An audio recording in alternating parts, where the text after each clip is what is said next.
बिस्मिल्लाहिर्रहमानिर्रहीम अल्हम्दुलिल्लाहि रब्बिल आलमीन व सल्लल्लाहु अला मुहम्मद व आलिहि ताहिरीन व लअनतुल्लाहि अला आदाइहिम अजमईन इला क़यामि यौमिद्दीन। पेशावर की पुलिस लाइन की मस्जिद में जो धमाका हुआ और 100 से ज्यादा अफराद शहीद हुए और 250 के करीब जख्मी हैं, हम इन सब के साथ हैं। लेकिन अफसोस के साथ कहा जा सकता है कि जब इसी पेशावर में शियों की मस्जिद में धमाका हुआ तो इस तरह से ना मीडिया ने कवरेज दी और न ही इस तरह से हुकूमत के इदारे वाले और सरबराहान पहुंचे। यही चीज सबब बनती है कि दहशतगर्दों को हौसला मिलता है कि हम जो काम करें हुकूमत हमारे साथ है, और ये हौसला बढ़ते बढ़ते अब यहाँ तक पहुंचा कि पुलिस लाइन में उन्होंने धमाका किया। एक मौजू हम पहले भी डिस्कस कर चुके कि जो एक मुतनाज़ा बिल नेशनल असेंबली से पास हुआ कि जिसमें एक मौजू डिस्कस किया गया कि इस बिल के जरिए से दहशतगर्दी रुकेगी और दहशतगर्दी हो रही है तौहीन असहाब उम्महातुल मोमिनीन की वजह से। तो यहाँ हम एक सवाल दोबारा रेस करेंगे कि क्या वो धमाके जो इन देवबंदी दहशतगर्दों की जानिब से हो रहे हैं, कभी आर्मी वालों पर, कभी एयरफोर्स पर, कभी फैसल बेस पर, कभी फैसल बेस के जहाज पर, कभी बरेलवियों के मीलाद पर, तो कभी दाता दरबार पर, तो कभी पेशावर के मासूम बच्चों को स्कूल में कत्ल किया जाता है, तो कभी पुलिस वालों पर हमले होते हैं, कभी रेंजर वालों पे हमले होते हैं, और अब इस वक्त पुलिस लाइन की मस्जिद में धमाका हुआ। तो क्या ये लोग भी असहाब की तौहीन कर रहे थे? तो यहां से याद रखें कि दहशतगर्दों को हमारे यहाँ सपोर्ट किया जा रहा है। खुसूसन इमरान खान हुकूमत ने अपने आप को बचाने के लिए और जो कुछ उन्होंने माजी में काम किए, गो के हम उन्हें डिस्कस करना नहीं चाहते, लेकिन जाहिर है कि उसकी वजह से वो खुद शर्मिंदा हैं और वो अपने आप को मजहबी शो करना चाहते हैं और इस तरह से दहशतगर्दों के हाथों से बचना भी चाहते हैं। उन्होंने तालिबान को और जो तालिबान के असल बानी हैं यानी उलमाए देवबंद, उन सबको उन्होंने बहुत ज्यादा सपोर्ट किया। पहले एक दीनियात के नाम से उस्ताद होता था और इमरान खान साहब ने एक अरबी और एक कुरान के नाम पर यानी 2 मजीद असातीद को स्कूलों में दाखिल करवा दिया, और इस तरीके से 35 लाख के करीब जो देवबंदी तालिब इल्म इस वक्त दीनी मदरसों में पढ़ रहे हैं उनकी खपत के लिए एक राह निकाली। और ये जहन में रखें कि दुनिया भर में जहां दहशतगर्दी हो रही है उसके पीछे देवबंदियत का और जमात इस्लामी का खुसूसन बहुत बड़ा हाथ। एक मौजू की जिसकी जानिब हमें तवज्जो दिलानी है, और इस वक्त असल हमारे मुखातब वो अफराद हैं कि जो हुकूमत में हैं, चाहे वो सरबरा हों, चाहे वज़रा हों, चाहे पार्लियामेंट के मेंबर हों, चाहे जजेस हों, इसी तरह से खुसूसन आर्मी वाले, पुलिस वाले और रेंजर्स, और बिलाखिर साथ में तमाम पाकिस्तानी। एक मौजू जो इंतहाई अहम है वो है अपीजमेंट। अपीजमेंट क्या है उससे पहले हम तवज्जो दिलाएं कि वर्ल्ड वॉर 2 जिस वक्त शुरू हुई उस वक्त इंग्लैंड के वजीर थे नोवेल चैम्बरलेन, और उन्होंने बहुत ज्यादा कोशिश की कि ये जंग न हो। I had another talk with the German Chancellor, Herr Hitler. और हिटलर अपना जोर दिखा रहा था कि जहां जहां जर्मन बोली जाती है, जहां जहां पर जर्मन है, वो सब इलाका हमारा है।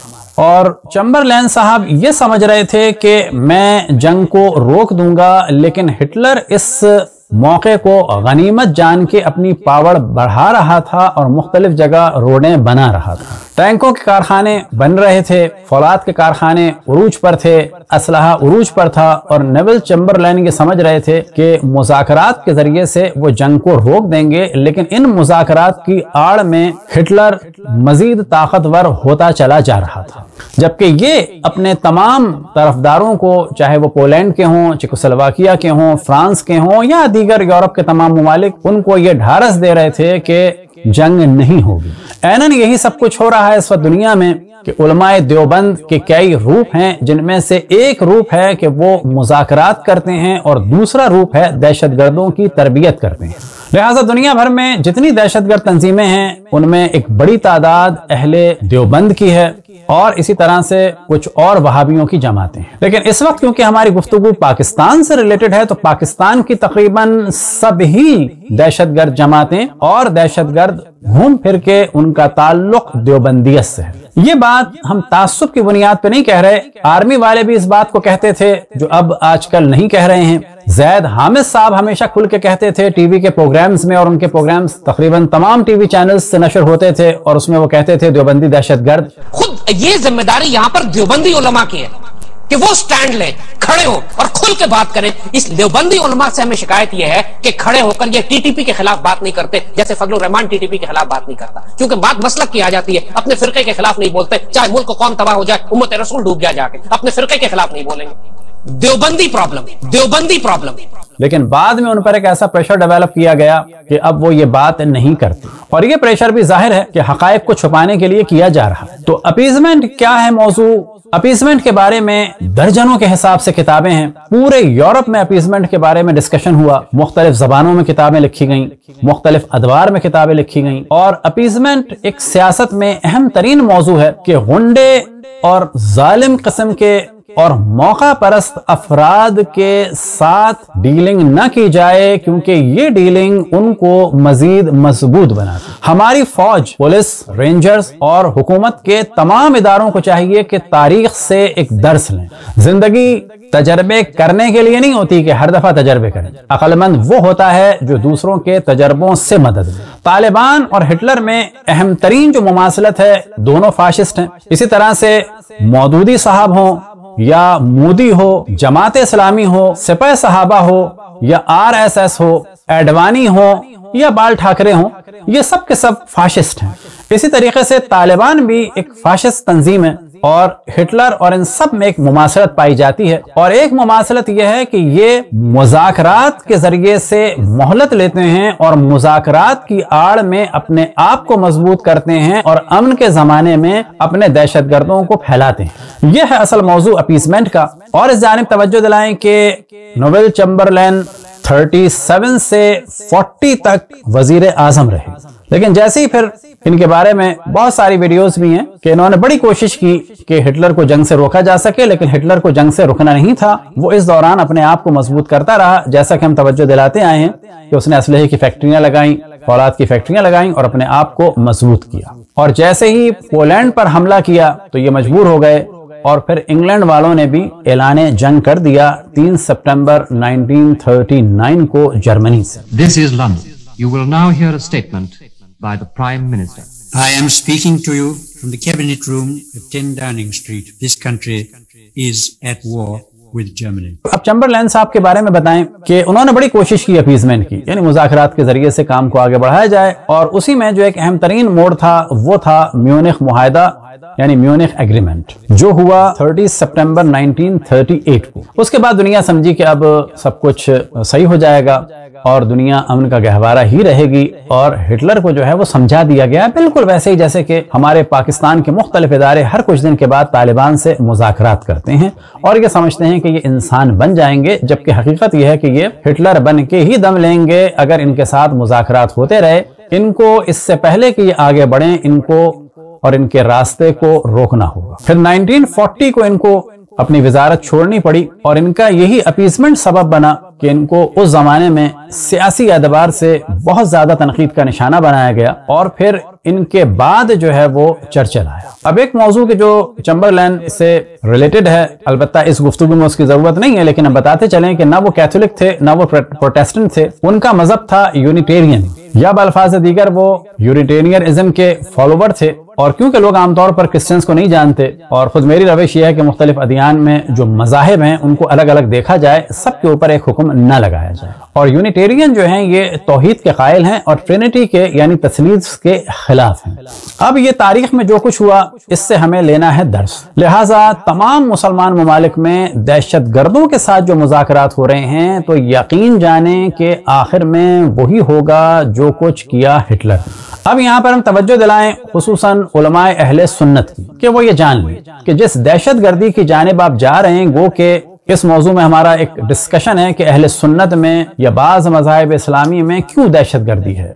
तमाम पाकिस्तानी जरूर देखें ताकि पता चले कि दहशत गर्दी को जो लीगलाइज किया गया है, जो अंजाम दिया जाता है, उसके पीछे तारीखी हकायक हैं, रूट्स हैं। और क्योंकि बाज़ वो अफराद के जो बदकिस्मती से उन्हें सहाबा कहा जाता है, उनके मजालिम आज के दौर में जब दोहराए जाते हैं तो इसी वजह से दोहराए जाते हैं क्योंकि उनको एक बुलंद मकाम दिया गया और उनके जराइम को जस्टिफाई किया गया। बस ये जिम्मेदारी है पाकिस्तान के तमाम इदारों की कि तारीख से सबक लें और ये जान लें तालिबान हो पाकिस्तान के या अफगानिस्तान के, इनमें कोई गुड नहीं है, कोई बैड नहीं है, ये दोनों के दोनों बैड है और ये पूरी दुनिया के लिए प्रॉब्लम बनेंगे। اور پہلے مرحلے میں ظاہر ہے کہ پاکستان کے لیے بنے. اسی طریقے سے علماء اہل سنت اس جانب توجہ دیں کہ جس شدت کی جانب وہ جا رہے ہیں وہ شدت سبب بنے گی، اور وہ خود بھی اس چیز کو جانتے ہیں کہ جتنی تیزی سے لوگ خصوصاً اہل سنت میں سے اس ایتھیسٹ ہو رہے ہیں یا ایگنوسٹک ہو رہے ہیں یا دین کے مخالف ہو رہے ہیں، وہ ان کی شدت ہی سبب بن رہی ہے. لہٰذا جب وہ لوگوں کو قتل کریں گے تو یہ جان لیں کہ خود بھی وہ خطرے میں پڑیں گے، کیونکہ شیشے کے گھر میں رہنے والا اگر کسی پر پتھراؤ کرتا ہے تو وہ خود بھی خطرے میں ہی رہتا ہے. اب اگر آپ دیکھیں طالبان کی روش، تو وہ کبھی یہ منوانا چاہتے ہیں کہ پاکستان میں جو دہشت گرد تھے ان کو سپورٹ کیا جائے، کبھی وہ دہشت گردوں کو سپورٹ کرتے ہیں، کبھی وہ کہتے ہیں کہ جو ہم چاہتے ہیں وہ فاٹا میں ہو، جو ہم چاہتے ہیں وہ وانا میں ہو، جو ہم چاہتے ہیں وہ وزیرستان میں. لیکن ایک چیز کی اور جانب توجہ دیں تمام پاکستانی اور پاکستان کی حکومت اور ادارے خصوصاً فوج، کہ وہ افراد چاہے وہ تقی عثمانی صاحب ہوں، چاہے وہ زاہد الراشدی ہوں یا ان کے علاوہ دیگر حضرات ہوں، یہ سب کے سب دہشت گردوں کے سرپرست اور سپورٹر ہیں. ان کے مدرسوں میں دہشت گرد پلتے ہیں اور یہ دہشت گردوں کو سپورٹ کرتے ہیں. آ کر ٹی وی پہ کہتے ہیں کہ دہشت گرد کا دین نہیں ہوتا، لیکن جب دہشت گرد مرتے ہیں تو یہ ان کی نماز جنازائیں پڑھاتے ہیں. دہشت گردوں کو یہ بلا شک مسلمان سمجھتے ہیں، دہشت گرد بلا شک جو ہے وہ مسلمان ہیں، اور عموماً دیوبند کے مدرسوں سے فارغ ہیں، دیوبند کے علماء کے انفلوئنس میں رہے ہیں. لہٰذا اس قسم کی باتوں میں نہیں آنا چاہیے کہ یہ دہشت گرد کا دین نہیں ہے، مذہب نہیں ہے. یہ لوگ ان دہشت گردوں کو نہیں روکتے، ان کے خلاف فتوے نہیں دیتے، اور اگر فتوے دیتے ہیں تو وہ ایسے گول مول دیتے ہیں کہ جس کے بعد بھی دہشت گردی ہوتی چلی جاتی ہے. ابھی جس مسجد میں دھماکہ ہوا پولیس لائن میں، تو اس میں ایک دیوبندیت کا بڑا اثر ہے، اور اس کی ایک اہم وجہ یہ ہے کہ اگر آپ وہ فوٹو دیکھیں تو وہاں پر آپ کو گنبد نظر آئے گا رسول اللہ صلی اللہ علیہ وآلہ وسلم کی مسجد کا، یعنی مسجد نبوی کا. اور یہ گنبد علامت مانا جاتا ہے کہ یا یہ صوفی ہیں یا یہ بریلوی مکتب فکر کے ہیں. تو یہ چیز بھی سمجھنی چاہیے کہ پاکستان میں جس طرح سے شدت ہو رہی ہے تو آخر میں تمام مذاہب کے لیے پرابلم ہوگا، اور اس کے بعد کا جو مرحلہ ہوگا ایک بہت بڑی تعداد دین کو خیر و باد کہہ دے گی، کیونکہ وہ تھک چکے ہوں گے دین کے نام پر بہتے ہوئے خون کو دیکھتے ہوئے. اب آخر میں ہم توجہ دلائیں کہ پاکستان کی سالمیت اس میں ہے کہ پاکستان کو ملائزم سے دور رکھا جائے، سیاست کو ان سو کالڈ ملاؤں سے اور سو کالڈ دینداروں سے کہ جو در حقیقت دہشت گرد ہیں بالکل پاک اور صاف رکھا جائے.